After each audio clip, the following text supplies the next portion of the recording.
crap hits the fan, stuff like that. What do I see coming? Please explain that to us. Okay, I kind of thought we were all on the same page, and I thought it was obvious, but enough people have asked me to do that. I guess the first thing, and this will be kind of American-centric for the most part, because it's where I live, right? But some of it's the first thing I guess we can look at is natural disasters. I just saw that movie, San Andreas, right? Well, that's an okay summer flick. Unrealistic, but okay. But if San Andreas goes off, and when it goes off, everybody knows it's going to go off again, it will create massive devastation in California. California is vital to the U.S. economy, and the recovery effort and just dealing with that is going to be a huge hit on America for San Andreas. So that's one. Moving up the coast a little bit, the Ring of Fire, that's the volcanoes that are all around the Pacific Rim. They're starting to rumble, right? And those babies could go off. Come in west, or come to the east a little bit, as I look at it this way as you look at it, I guess. Yellowstone caldera, huge. If you don't know about that, look it up. When that baby goes off, it will be a problem for America, a big problem. When I lived in Kansas, we had a 15-minute bug out there. And if that baby went off, as soon as I heard it went off, 15 minutes later we were out there. Now that we're further south, I don't really have a plan in place how to deal with it. But that's a huge thing, and that will devastate the whole center part of America, which will affect you no matter where you live. New Madrid. A lot of people write me comments, well, you're in the Ozarks, that's right, the New Madrid fault zone. No, it's not. Look at a map, call up New Madrid, look at its map, where it says, it is, and basically the New Madrid goes north and east from the southern part of Missouri. That's where the effects are. But New Madrid, when it goes off, and evidently it is overdue, just like the caldera and San Andreas are overdue, when it goes off, I knew a guy who worked for FEMA, kind of the southern portion down there. He wasn't in charge of it all, but he worked there. And they studied and came up with plans for New Madrid. And he told me that if New Madrid goes off, every bridge south of St. Louis across the Mississippi is going to be inoperable. And it's not just the bridges and the traffic, it's also the gas and oil pipelines that go under there and the fiber optics that go under all those bridges gone. Right? And that's what feeds the East Coast, which is where most of our population is. Big problems, right, with that. And so that's one. Google this one if you don't know about it. The Canary Islands and the super tsunami. Evidently, there's some volcano in the Canary Islands that when a chunk of this mountain falls off, and it's a land mountain, it's going to create this super tsunami that's going to hit the United States East Coast and devastate it, wipe it out through the mountains, And these are scientists saying this, not some old crazy guy sitting in a cabin in the woods, right? That's why I said, you go ahead and read, and read what like Noah says about it and stuff like that. I believe our powers that be know this and are planning for it, and I'll give you some examples. The FBI built a huge facility data center in West Virginia, in the mountains, outside of Quantico, where their headquarters. Defense Intelligence Agency is moving their operations from the D.C. area across the mountains into the Shenandoah Valley in Charlottesville. The federal government is doing a whole lot of stuff in Denver and Colorado Springs. I believe they're starting to create like an alternate headquarters benefit. If you look at that and kind of read all the news snippets. Somebody, was it the Fed, was it Wall Street? I don't know, I'm not a financial guy, I'm not talking about that. They're moving their headquarters, or they're setting up an alternate headquarters in Chicago, just in case, getting it out of New York, right? Yeah, I think they know something's coming, potentially coming, and so they're trying to get out of there. So that tsunami is one. Coronal mass ejection, right? We keep getting bombarded by the news, which is an interesting term in relation to the subject. We keep getting bombarded by the news with stories of sunspots that fly on surface. And whether it's natural from the sun or an EMP or a false flag that's an EMP that people say is from the sun, it doesn't matter. If it happens, it'll fry most of the circuits, and all electronic stuff will stop in the affected area. And I guess it's possible for the affected area to beat North America.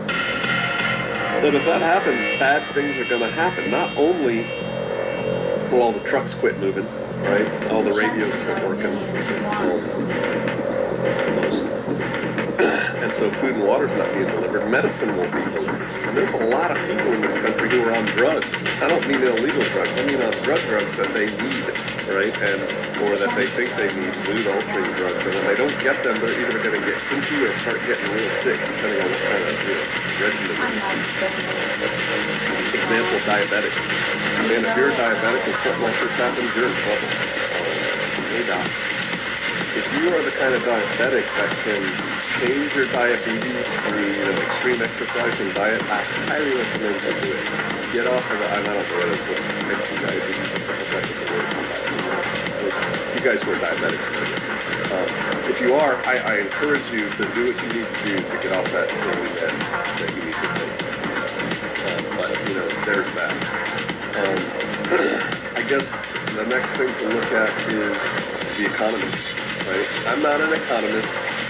But I kind of peruse people who are. Some of you know a whole lot more about economics than I do. But even somebody like me can see that not just America, but the world is in trouble. Greece is, as I'm making this, it's first day, Sunday. Greece on Thursday told everybody, we may close the banks on Monday. So what do you think happened on Friday? Right? Everybody started pulling their money out of the banks. And I guess Greece is getting ready to probably default. They elected somebody who said we're not going to do the austerity measures. I have my own views on that. But evidently, if push comes to shove, this could be the beginning of the collapse of the Eurozone. Okay, well, we're Americans. We don't care. Yeah, it'll affect us, right, if that happens. And so, their economy is in trouble. China's economy is in trouble. I'm reading some articles in the last couple of days about China's trouble. It's getting ready to burst. Russia has been in economic trouble. We're just covering it up with bluster. And of course, America. We are whistling past the graveyard. Nothing's wrong here. Nothing to see here. And when it goes, it's going to be horrible. I mean, when your dollar is worthless, when the dollars you have in the bank are basically no longer exist, wow. And I don't even have a full handle on the scope of what's going to happen when nobody has any money, really, in America, and what that's going to be. But there are people who do, and I encourage you to watch them and listen to them. But the bottom line is, when the economy collapses in this country and elsewhere, things are going to get bad fast. What do governments, what do powers that be always do in really bad economic times? Historically, they go to war, right? They go to war because war diverts the attention from me, your fearless leader, ruler, who got you into this mess. And so instead of being mad at me, let's go kill them. Yeah, USA, USA. Excuse me. And so it diverts the people's attention, and so countries go to war. And plus, war is great for the economy, right? I mean, it is. And so look for that to happen. What kind of wars? What kind of wars could possibly happen? This is not, what's coming up immediately next is not your hot button. It is your hot button. I'm going to disable it to go off on tangents and scream about this, that, and the other thing. But the reality is, war is coming between Israel, Iran, Syria, that whole thing. Doesn't matter why, it matters that it is. And when it does, that's going to affect a lot of things. It's probably going to affect you in America, right? No witness there. So that's Russia is trying to reassert herself and kind of regain, if you will, its influence in the former Soviet Union and the buffer border state. And I cannot blame her for that at all. Says low battery. Get this page going. And so, look at Ukraine.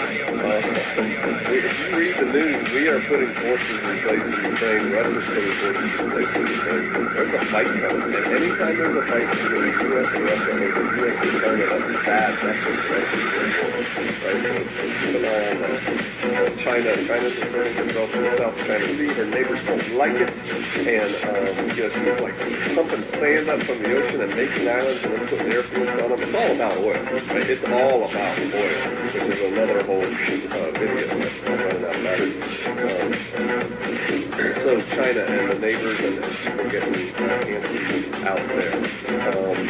I'm sure there's other ISIS, the best earning money to buy. It doesn't matter, the fact that we professionalize ISIS, and I believe helped start ISIS. We equipped them, and then we equipped them again by feeding them all the brand new stuff we gave Iraq, which we knew they would never hold on to. It really doesn't matter if you know that or believe that. If the average American were parachuted into ISIS-controlled territory and captured, you would die a terrible death, right?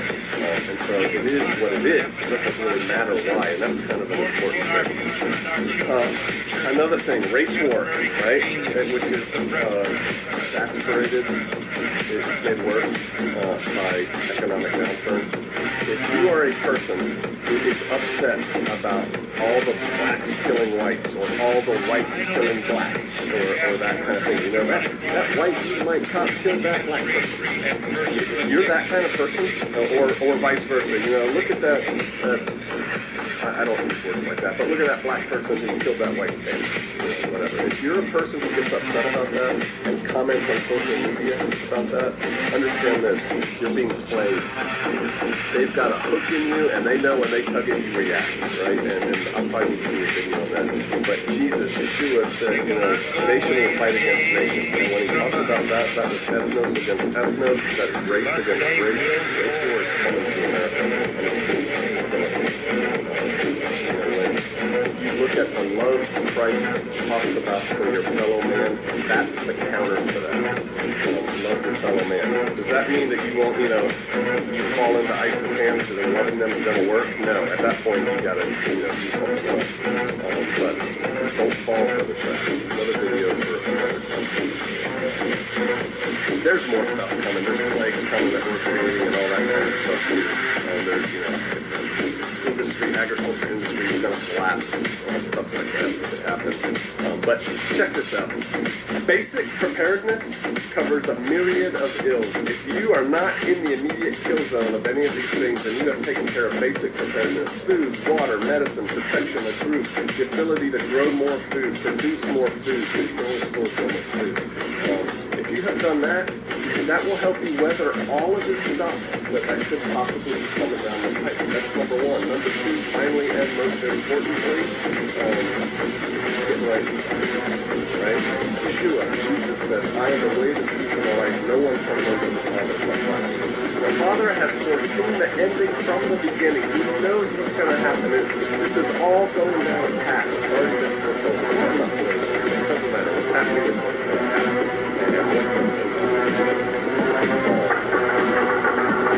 We are in a fight. You want to talk about, us versus them, because if it's ever us versus them, we always side with us, right? And so if the powers that be, the black hand, we must act today in order to preserve tomorrow.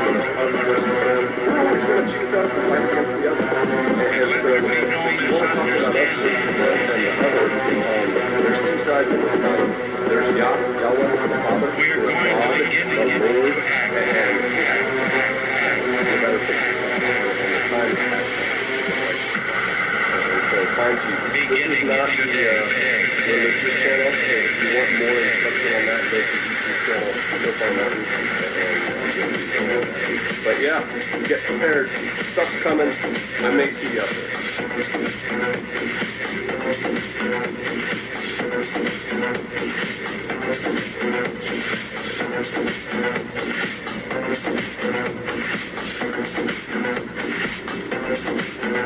Hey, welcome to Viking Preparedness. I am Pastor Joe Fox.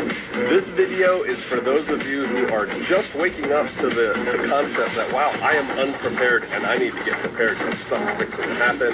Or maybe you have friends who are just saying, hey, I don't even know the first thing to do to get prepared. What do I do? Okay, so this video is for those of you. If you have a friend like that, send them a link. I'm not going into the mental aspects of preparation in this video, which are very important, not the whys, the wherefores, things to think about for the future, contingency planning. not going into that. I'm just giving people concrete steps to take very soon, now, to get prepared so they can go, okay, at least I'm ready. All right, people seem to like those kinds of things. So the first thing I'd like you to do, please, is go inventory the food in your house. I am not talking about the food that's in your refrigerator or your freezer. I'm talking about the food that's in your cupboards or on your shelves, right? Go look at your food. You should have in your house food that does not require any preparation. I'm talking about like soup, right? Like a can of soup tastes better if you warm it up, but you can eat it without warming it up, right? Pasta, you gotta cook it, right? So I'm talking about already prepared food for 2 weeks for you and your entire family. You should be able to stay in your house with the doors locked and have 2 weeks worth of food to eat with no worries and no preparation. So what kind of food are we talking about? I'm talking about soup. I love Progresso soup. It's like basically a meal in a can, right? Meats. Think about protein. You can get protein in peanut butter, and I like peanut butter and jelly and tortillas because they last a long time, right? So that's in the food group, and peanut butter has protein in it. But other protein is meats, right? Sardines, tuna. They make the little foil packs of chicken now, that kind of thing. Get some meat, jerky, put some meat, vegetables. You can get all kinds of canned vegetables, canned corn, canned peas, Get some canned veggies. Crackers. Crackers are a good filler, and it makes an excellent device to put peanut butter in your mouth on a cracker. You can get mayonnaise. I would suggest you get the little jars of mayonnaise, though, because your power may be out, so you're going to want to open it, mix it with tuna or chicken salad or something, and eat it all, because you're not going to go through leftovers, that kind of thing. What else can you get? Pudding cups, fruit cocktail, just food that requires no preparation. I'm sure when I'm going through food, I'm like, you didn't tell them about this. But just get food for 2 weeks for your whole family. If you're going to err on the side of too much food, not too little food. You're going to probably be working harder than you do now physically. You're going to be hungry. So take care of that. Food that requires no preparation. I'll try to put the link down here on bug out bag food. I think I called it Bob Meals or Bob Food or something like that. I designed, big deal, right? I'm sure that's what I do. Bug out food for a bug out bag. And it's basically like, ramen and little tuna packets and power bars and hot cocoa and, stuff like that. I did a video on it. Please put together 3 days worth of rations for everybody in your family. This is in addition to the 2 weeks of food. Because the next thing I want you to do is put together bug out bags for your whole family. Everybody, 7, 8 years old and up should have their own bug out bag. There's a bazillion videos on YouTube about bug out bags. You do not have to build $1,000 bug out bag at this point. Really what you need to do is get bags for every member of your family. You can get a book bag at Goodwill for like 50 cents. And just start putting shelter, fire, food, water, duct tape, just put stuff in there so that if you and your family had to leave your house and walk out into yon woods and live for 3 days, you could survive. Okay, and again, bug out bag, construction theory, everything, lots of stuff on that on the net. I have a great blog, Viking preparedness at blogspot.com, and then there's a search box and you can just type in Bob B-O-B, and I've got all kinds of stuff written on Bob, so you go check that out. So put together Bobs for every member of your family. The next thing, and these things are all kind of simultaneously, because this is immediate steps, right? The next thing I need you to do, please, is start storing water. If, God forbid, you're still drinking soda, carbonated water with high fructose corn syrup and food coloring in there. If you're still drinking that, save your 2-liter bottles, rinse them out in the tap. All I gotta do is rinse them out, dump them out, fill them up with water, cap them, and stick them in a dark place, like the back of a closet somewhere. Just start doing that with all your bottles. If you don't drink soda, good for you. Ask your coworkers to save your bottles. Tell them you're doing a project, your kid's doing something or whatever. Tell them to do it. But start saving your bottles and still enough water. Maybe the cran apple, juice bottle kind of things that look like jugs. They need to be kind of washed out with soap, a little bit of soap. Make sure you rinse them good. Same thing. Fill them up with water. Stick them in a dark place. Stick them in a dark place because if you don't, if sunlight hits them, algae. So start storing up water. Ideally, you would have 2 weeks worth of water in your house, and that really rough calculation is a gallon per person per day. You have 5 people in your family, that's 5 gallons. 5 gallons times 14 is a lot of water, right? Start storing up water. Start figuring out how to do that. Just do your best. The next thing I'd like you to do is put together a comprehensive first aid kit. Now you can get a lot better first aid kit by doing it yourself and buying the individual items. Not only is it going to be better, it's going to be a lot cheaper than if you buy an already built first aid kit. I'll probably do a video on this later, but I'm sure Patriot Nurse, who you should check her out anyway, has done videos on comprehensive family first aid kits. Put one together. You got to know where this stuff is. You can't say, well, I've got gauze pads in the towel drawer, I've got vasopressin in the Neosporin in the cabinet, I've got Band-Aids in the guest bathroom. Put it all together in one spot. And so have a first aid kit. If you don't know first aid, buy a book on first aid, stick it in your bathroom, put it on your nightstand, start reading it, or go check one out of the library and learn first aid. Next thing is lighting, all right? Go ahead and get flashlights for every, probably 12-year-old and up in your house. Know where they are, have some spare batteries. Headlamps are great. Throw a headlamp in each box, throw a headlamp in your first aid kit. Get those at Walmart for, I don't know, $7 or $12, something like that. Allows hands-free use. Get a lantern, at least one, and I'm telling you, the propane lanterns that take canisters are better than the battery lanterns because they last longer and they're brighter. You go to Walmart, get that, get some extra manholes, buy, 8-10 bottles of propane, and get yourself set up to have some light in your house. Things like that. So now you've got food, you've got water, you've got light. Now you got to take care of your place. You got a bug out bag. Go ahead and buy some plastic. You can go to a Lowe's or a Home Depot, and they sell these big rolls of plastic, like 3 mil. They come in like translucent and also in black. Get a couple rolls of that, maybe just one roll of that. If you don't have a staple gun, get a staple gun, get some staples. Be prepared to board up windows. Cover windows that get broken in the middle of a huge storm, or put over your roof and hold down with bricks or something. But be prepared to patch holes in your place quickly in an emergency. And then get some basic tools. And if you have tools already, make sure they're kind of in one spot. I'm not talking a hammer, a saw, some screwdrivers, pliers, vice grips, duct tape. Get some gloves, work gloves, that kind of thing. Have a basic toolkit to take care of this. If you do just those steps right there, your food, your water, your medical, your light, your basic tools, and a bug out bag for every member of your family, you're going to be so far ahead of the average American. These are basic, very basic steps. Please take those. I wrote a whole book. I probably own a lot of books. I probably own, 15 shelf feet of survival books. And I wrote my book, honestly, because I didn't see one that filled that niche, right? And the niche that I'm talking about is for beginner to intermediate preppers, things you need to do. And it's called Survival of Family, Prepared Americans for a Strong America. You get it on Amazon, it's not very expensive, and it details what you need to do to get prepared. It's a great book to buy for somebody who's just coming around and thinking about this, or maybe not even thinking about it, because I spend a little bit of time in the beginning talking about the life. But hey, start taking care of at least those things. Oh, one other thing I forgot to add, then I'll sign off on this video. You need outdoor clothing.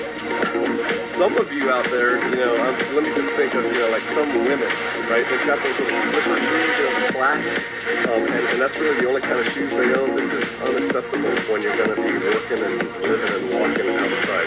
Get some kind of shoe you can wear outside, even if it's just a running shoe, that laces to your foot and is rather sturdy. That's good. Heels, flats, little silky pants or fashionable tight clothing. You need something that you can go out in the woods and kind of deal with stuff, or out in the front yard while you're fixing the window or something like that. So get some, and again, you get all this stuff at Goodyear. You can go get a pair of jeans and a regular rugged outdoor shirt. I'm not talking about spending $1 bazillion on OR or North Face or anything like that. Hey, that's all good stuff. But you don't need that. Just get some clothes that you can leave outside. Those are basics. If you picture in your mind, here comes the middle part. If you picture in your mind no electricity, no water, no help, no food, no stores are open, everything stops. Picture that for 3 or 4 weeks, 2 weeks, whatever. What do you have to do to take care of yourself and your family? What do you need?